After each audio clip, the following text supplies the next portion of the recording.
2016 is coming and Xbox One has a bunch of great games on the way. Here are the top 10 Xbox One games for 2016. Number 10, Below, which is an adventure game who, if you're not aware, is responsible for Super Brothers Sword and Sorcery EP. By the way, one of the best adventure games on mobile, still. Capybara calls the game a roguelike-like, which implies a self-awareness to the amount of roguelikes that are out there right now, and also implies that they want to set themselves apart in some way. From what I've seen, they definitely are, but not without reverence, and really wanted to make a tribute to video games in the form of a video game. On top of that, they've really discussed how difficult they want the game to be, and have compared it to Dark Souls even. Obviously, the aesthetic is entirely different, and so is the perspective, but this one is actually on my short list of things I want this year. Number 9, Fable Legends. It's about time, is all I have to say. Fable is probably one of the best franchises on the Xbox systems, and while in the past sometimes things have been overpromised, if you take each of the games for what they are,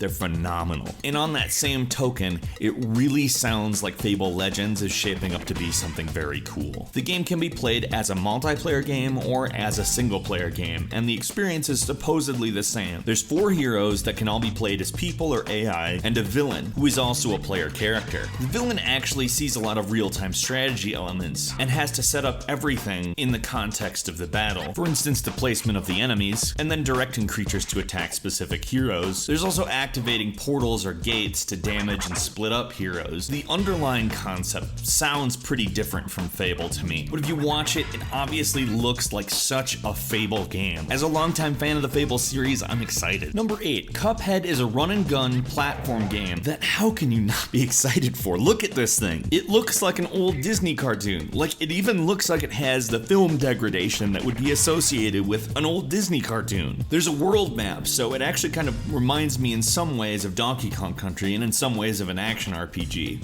And the levels supposedly branch a great deal as well, which I like because that's how old school platformers did this shit. On top of that, there seems to be an actually pretty good moveset for Cuphead himself with the ability to parry. Parrying is integral to filling up a special meter to perform a special move. It all actually sounds a little bit more complex and layered than the typical platformer nowadays, and the look itself just sets it apart. Number 7, Recore. Developed by Concept, Recore looks like a pretty interesting game. Now, not really a lot of gameplay elements have been revealed, but between the company headed by the man responsible for the first 3 Mega Man and Mega Man X games, as well as Armature Studio, whose credits include Metroid Prime 3 and Batman Arkham Origins Blackgate, which are actually both pretty darn good. These two companies have partnered together, and it's pretty obvious to me there's a lot of talent involved. Plus, the trailer somehow manages to be about robots and rebirth and attachment and lots of other symbolism without really feeling forced in any way. Number 6, Sea of Thieves. So what can be boiled down to a pirate story maker, but not really. Rare has really ramped up the ambition on this one. And now keep in mind, that is the same studio that came up with Donkey Kong Country, Banjo-Kazooie,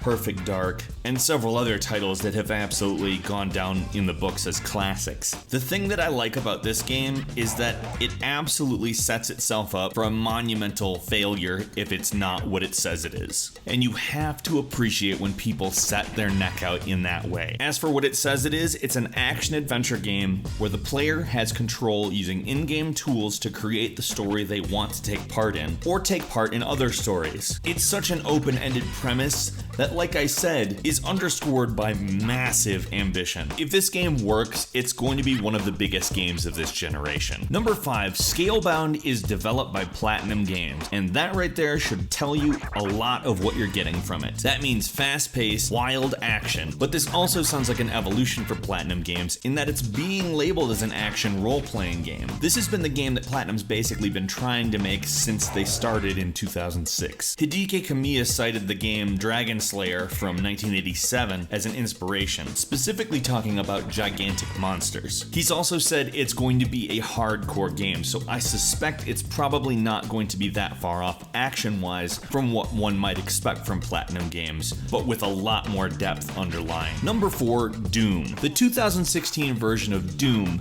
has been in development for a very long time. The last Doom game was in 2004, and this was originally started to succeed Doom 3, which was that previous game. They realized just continuing wasn't enough. They needed to start over. id Software has decided that they want to go with such a radically upgraded platform form of what one could expect from Doom that they went with the idea of a reboot. There's a lot of reboots going on right now, but honestly, I have a lot of faith in this one because they are keeping to their guns in some very specific ways. For instance, no cover mechanics or health regeneration system, but at the same time try to bring it to an audience that really hasn't experienced Doom before. This is both a distillation and a massive upgrade to what we know of Doom. Number 3, Crackdown 3 is an upcoming sandbox shooter. I haven't seen a game that really has destructible environments on a scale as this since Red Faction Guerrilla, and I have to say I'm ready for the return. Destructible environments are freaking sweet, and this game is almost based around it in a sandbox environment. Can you imagine multiplayer matches where players are in a building and suddenly the building comes down? I'd say a good way to win. I don't know if that exactly is going to be possible or not, but it kind of looks like it might be. In order to accomplish all this, it's actually using cloud computing that is supposedly 20 times as powerful as local computing, which sounds like a really fancy way of saying, yeah, the destructible environments are going to be a big deal. Number 2, Gears of War 4, what is essentially the third-person shooting franchise, has been in a bit of a hiatus for a while now.